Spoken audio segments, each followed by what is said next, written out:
Lots to talk about in a snowy environment, don't you think? You know, these are always funny nights, because we've just gone through an entire. By the time the snow in February has arrived, I am absolutely in total agreement with my wife that we are relocating. And that might be good news for you, because you're sick of me. But then again, you say, you know what? It's It's February. There's only Groundhog even said there's no more than 6 more weeks of this to deal with, and so, the snowblower busted. I don't know, about 2 years ago, and I just can't bring myself to go in $3,000-4,000 for what really is 40 feet down and 25 feet wide. Can't have a more standard driveway. But this morning I'm like, golf clubs, snowblower, golf. So, and then there's that Scotland package that I'm thinking about. I don't know. Hey, just commiserating you. We're going to skip the rundown. Just between you and me, okay? We generally record this show late afternoon so that we've got the news day behind us and we know what's going on.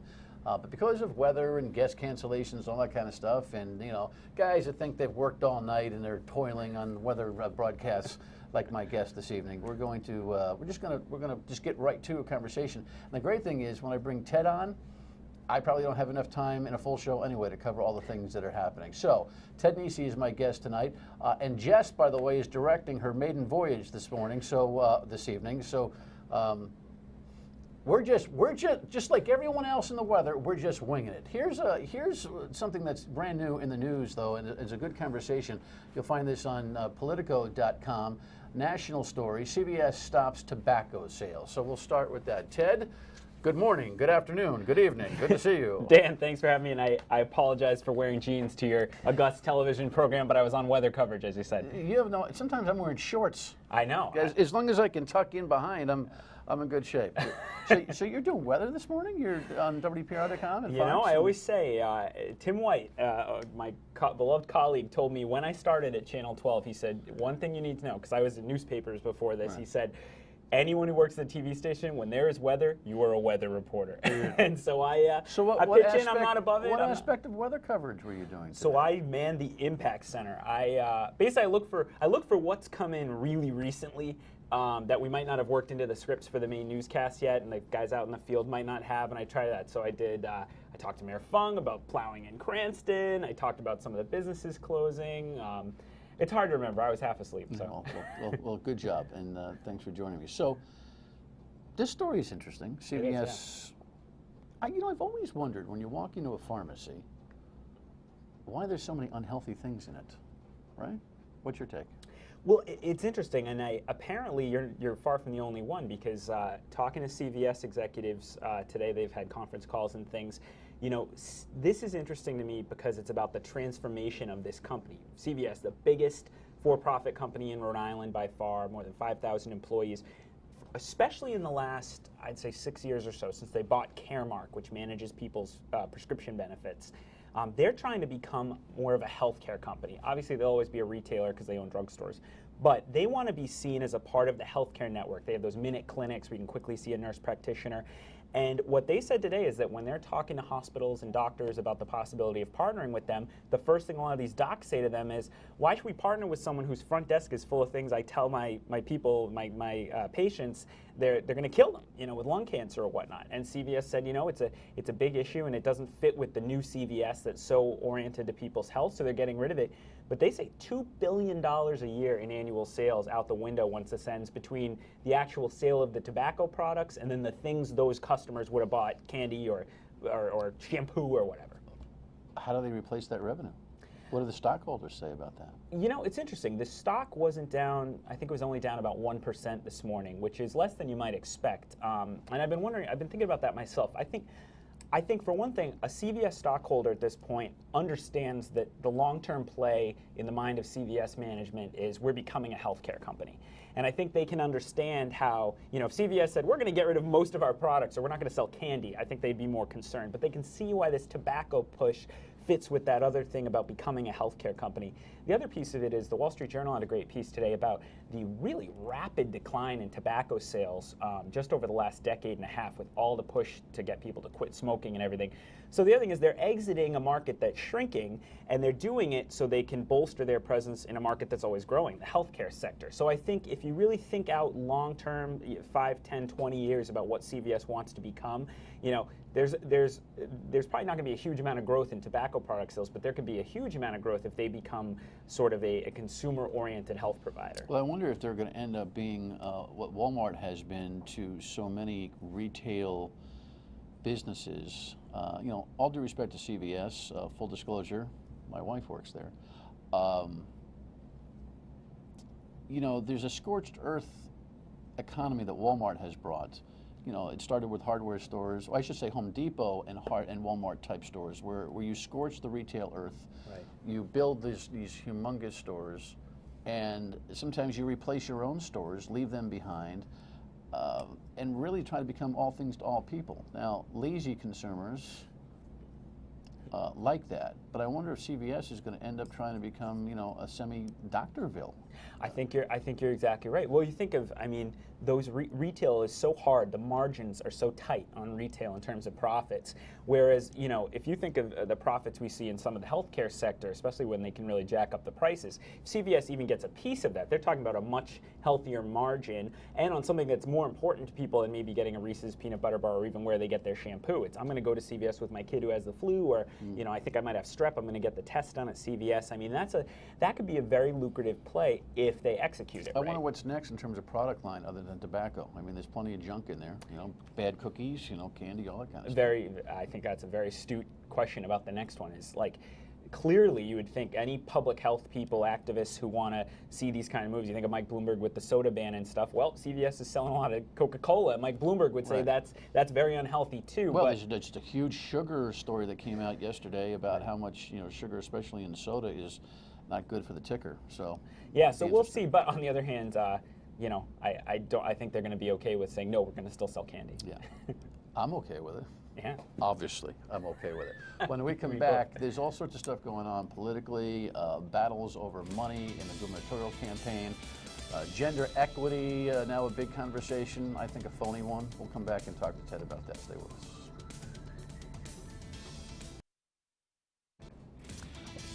Back here on a snowy evening. A little different format this evening, but I'm already thinking what a great decision anyway, because Ted brought us a lot of insight on the CVS story, and frankly, you will have already heard if you listen to the radio show. We're going to talk about that on the radio show. I'm actually recording this a little early today because of weather issues, but I'll be really interested to see how people are reacting to the concept of tobacco coming out of pharmacies and the like.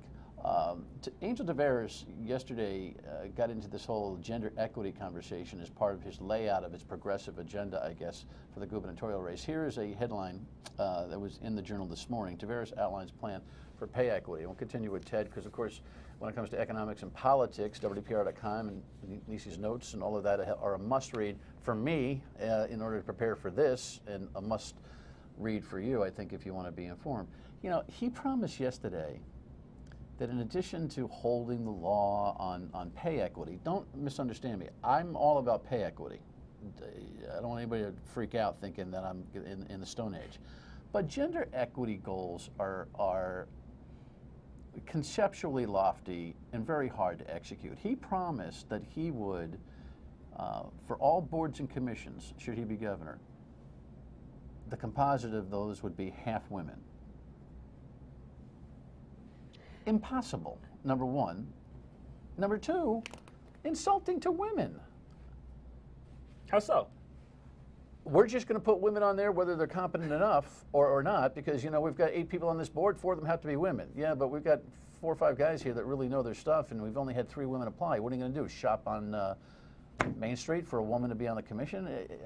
Well, actually, also, generally they have trouble getting people to serve in these commissions, period. Because it's so hard. Because it's a lot of work. Background checks. Exactly. For volunteer positions, all that kind of thing, right? Yeah, I think, you know, they're reaching. The play, I guess the play is, you know, I talked to them a little bit about this yesterday. The idea is that you have to set these, because you're right, you're setting a quota, right? You're not saying well, it's just these are the best people we found. The idea is that based on just the networks in place, finding the best people you reach easily is just going to lead to a lot of men, and you have to make this extra effort, he says he would make, to make sure women get a lot of representation there, going outside your usual circles. And he claims he's done it with 51% of women in Providence. I'd like to see the PolitiFact or somebody look closely at that, because that's very high, considering I've seen numbers in the teens for women's representation on some of these boards and commissions. So that would be something if that's really true. But it's another example too where the Democrats in the Rhode Island governor's race are very much echoing themes we're hearing a lot from President Obama and the National Democrats, which Script. People might like roll their eyes at us and think, well, of course they're all Democrats. But Rhode Island, a lot of the times the Rhode Island Democratic Party and leading members are way off on a different plane from the national ones like President Obama. But on this governor's race, you're seeing the minimum wage, pay equity, these things that are getting a lot of attention from the president are right there in this primary. It's almost as if they've got a playbook script. Check, check, check, check. Let's lay out a press conference a week or every other day. Women equity, this, that, da da da da da. In order to be able to say that we've got a platform that's been rolled out that matches the progressive need of the state. It is sans the big idea. Nobody in this race has actually to date, and we have now 5 announced candidates. Nobody has laid out their grand vision for this state. Aren't you amazed by that? No, I guess I'm not really, because I think the more you put out there and the earlier you do, the more time there is for people to take shots at it as a campaign. I think they're going to wait as long as they can to get a specific. Look at Clay Pell. You haven't heard a ton of specifics out of him so far, and the idea is the longer you stay vague but positive, the more people you maybe can attract. A great idea is a great idea. A vision should not be susceptible to having holes poked in it. So I get what you're saying. Yeah. But it's all of this mechanics of how to run a race, how you lay out these issues, how you chip away and try to check off the platform notes and all that kind of stuff. But for the people who are looking at this race, everyone's looking at this race, I'm guessing, thinking, I don't know. I don't know. What do they stand for? If I asked you today, what does Gina Raimondo stand for? What does Angel Tavera stand for? What does Clay Pell mumble out that he stands for? What does Ken Block stand for? Well, Ken Block stands for, maybe he might be the guy that we most identify in terms of, I will budget cut and well, I maybe not budget cut. I will fraud waste cut to great health. Yeah. Alan Fung, I have no idea what he stands for. He wants the Super Bowl in Rhode Island, according to yesterday's press release. Yes, another one that we should talk about. But I'm frustrated. I always get frustrated. Perhaps I'm too idealistic. But no one is describing their vision. And isn't that something that you should do when you announce? Is that too perfect world? Of course not, right? I don't want to sound too cynical. Like you want these people to come out and give a pretty comprehensive sense of both. I think also the other thing is, not to sidetrack too much, but you also want to understand their diagnosis of the problems. I think, Tim and I try on Newsmakers, we don't always have time, but we try to ask a question like, Rhode Island has the highest unemployment rate in the country right now. Why? Why do you think, because your prescriptions should come out of your diagnosis. And I think one thing that's interesting is how they're pretty vague, I think, about why they think we got to this point, because you can't lie. The numbers don't lie. We have the highest unemployment rate in the country, and whether you're a progressive or a conservative or whatever, you need to tell the voters. First of all, I think everyone would agree that's bad. How are you going to fix it, and why do you think we got there? I can't agree more. I mean, anybody that was at a forum a few years ago that was actually headline prescription for Rhode Island that they asked me to moderate, I said this very thing. I said, how do you get a prescription if you don't know where the diagnosis is? Great minds think alike. I think so. Yeah. But no, really. But it's not just about negative diagnosis. It's like, okay, Rhode Island is going to be the what state? Mm-hmm. Just fill in the damn blank. Excuse my French. And they just don't seem to be able to want to do it, or maybe they can't do it. And that's what worries me, that they don't actually know how to do that. Well, the other question is, how much can a governor do? right? That I do think that's the underlying question in all of this. How much, Rhode Island is a small, open economy. It's buffeted a lot by things nationally. A lot of economic growth, I think most of the research shows, is about very long-term trends about the education of the workforce, the structure of your regulatory things. I mean, we could switch to the best business climate in the country. We probably won't, but in 1 year. But it would still take a long time because businesses aren't just going to all flock from wherever they're in place now. They have to slowly over time as they make relocations and say, oh, Rhode Island's good. It's a very long-term play. So maybe the devil's advocate for them is they don't want to, it's at least they're not over-promising, right? That I have a diagnosis and a prescription and it will fix all Rhode Island's problems. Because Rhode Island has some pretty deep-seated problems. And the other thing is, we can talk all day about the governor's candidates, but the General Assembly in the end, which has so little change. Governors come and go, but the Assembly stays pretty much a very similar pattern year to year. You see them there. I mean, Kachiri had one way of dealing with the Assembly. It didn't always work well for him in terms of relationship. Chafee said he was going to be their friend and didn't do much for him in their relationships. What are these candidates going to do that's going to make them more effective there? Good question. When we come back, the mayor's race in Providence is certainly heating up, and do you have thoughts about it? There's one guy looming that not a lot of attention is being paid to. Stay with us. Back here on a snowy day, sleety night. I don't know, by the time that you're watching this, you're just probably fed up and you don't want to hear about it anymore. You're probably just going to watch Idol and relax. You watching Idol this year, by the way? I'm not, no. How is it? I don't know. Reportedly the numbers are still down, but I think it's terrific. Did you hear Clay Aiken's running for Congress? Yeah. I mean, you know what? They'll have something else to brag about. That's right. Ted Nesi with me needs no introduction here. We've been talking about interesting developments in the business world at CVS and no tobacco sales. By the way, when's their deadline for that? When they say they're going to do it by October 1st. Okay. And the governor's race, a little bit of chat about agendas and platforms and prescriptions and diagnosis. And now we talk about the mayor's race in Providence. I didn't, 6 months ago, if you asked me about whether the mayor's race in Providence would be high profile in 2014, I would have shrugged my shoulders. Now, the more catch you put into this whole race, we've got a picture of everybody who's in. These are all announced candidates. On the bottom, those three folks have actually all appeared on the show. Jorge Alorza, a municipal judge and law professor. Michael Solomon, the president of the city council. Brett Smiley, a political operative, ran the water board, and he's a progressive guy on the east side. And speaking of the east side, on top of him now there is Lauren Adrain, or Adrian, as you're supposed to say. It's like 16 ways to say his name. He just got into the race, and there's Mr. Harrop, the Republican, and Mr. Young, the perennial. Who, by the way, it sometimes gets 10, 12, 15% of the electorate. I think he got maybe 20-something once when he was the only opposition. And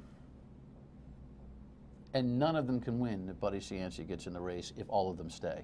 In other words, if those 4 Democrats, which was, take Harrop and Young out of the other Democrats, Cianci gets in a Democratic primary, he's the next mayor. I think you're probably right. I think if Cianci gets in, and I'm hearing the same buzz you are, that I wouldn't go so far as say I've heard that he has pulled the trigger himself, but he has people all around him strongly pushing. You had Joe Palino on the other night. I think he's in favor of it. Others. The mayor, he did just have, the mayor, I should say, Buddy, he just had that cancer diagnosis, but he's back at your other employer talking on the radio. I think it would be very hard for any one of them to put up enough votes to get past just the name recognition. I mean, Buddy probably starts with 25, 30% of the vote. And ends with it, no matter what. Does he increase it? I don't have a feel anymore. I don't know whether folks are fed up with the concept of, going backwards. And that's the question, Dan. You're so right. I think it has been. I mean, he left office in 2002, so I think the last time he won an election is 98 was the last time he was elected mayor of Providence. Yes. Might have been. So, times change. That would mean he hasn't been on the ballot in 16 or so years. You have a different Providence now. You have a lot of new electorate here, and the guy has gone to jail twice. I mean, people might not be down for it. But on the other hand, as you say, with a packed ballot, I mean, if it was a two-way race, someone runs as the anti-Cianci and there's Cianci, that I think would be tougher for him. But if he only needs the kind of percentages we're talking about, you can easily see how he walks into it. Well, his health issue will keep him, I'm sure, slightly tentative about this until such time as he's cleared, but reportedly his diagnosis is good, and we certainly wish him the best on that level. He could pull a stunt, wait till late May, early June on the filing deadline and do this, but I don't think so. He's got to get a ground game of some kind and establish himself. At the same time, if he can lure these other 4 candidates into spending money and getting really committed into this thing so that they feel like, well, I'm in it now, I might as well stay in it, I think he's got them because of that old school electorate that still exists. It would be interesting too. That would reverberate in so many different ways. Suddenly, he becomes an issue for everyone. You know, all the people running for governor. What do they think about East Yancey? Do they think he should be running? Will they? You know, I think it's going to be. I just find it interesting that the press in general is kind of tentative about reporting about it. I mean, the press in general almost lured Clay Pell into the race. Not that he wasn't going on his own. Why is the press so tentative? You know, I think for one thing, I for a long time didn't really believe it, to be honest. He's getting older. I think he seems to do well in his current position on the radio. You know, of course it's nice to be talked about, but I for one just personally just thought, well, it doesn't seem like, you know, it seems like that part of his life is past. You're seeing it differently now? Now, the more I hear about it, the more I hear people, it's also the fact that the other candidates seem to be taking it so seriously. The possibility that now I'm warming up to it, and I always trust Dan McGowan on WPRI.com, my colleague, he knows Providence politics well, and he's certainly taking it seriously now, so I follow his lead. All right. You got to read Ted, WPRI.com, and of course you can see him because on weather forecasting and weather coverage, he's right there early morning for you. Thanks, man. Thanks. Thanks, Dan. Your state of mind when we come back. Always want to know what is on your state of mind, and so we tell you to call us. Leave us a voicemail at 228-1886. You can email us at stateofmind@myritv.com or tweet or Facebook post. Here's a Facebook post, I believe, that was kind of interesting. Clay Pell gives $1 million to his campaign like an ante in a family poker game in Woonsocket. Wait, he's never been to Woonsocket. Oh, no, he said he was seeing all the regular people. There's a lot of regular people in Woonsocket. I think he's been there. I'll see you tomorrow night on My State of Mind at 7:30. Bye.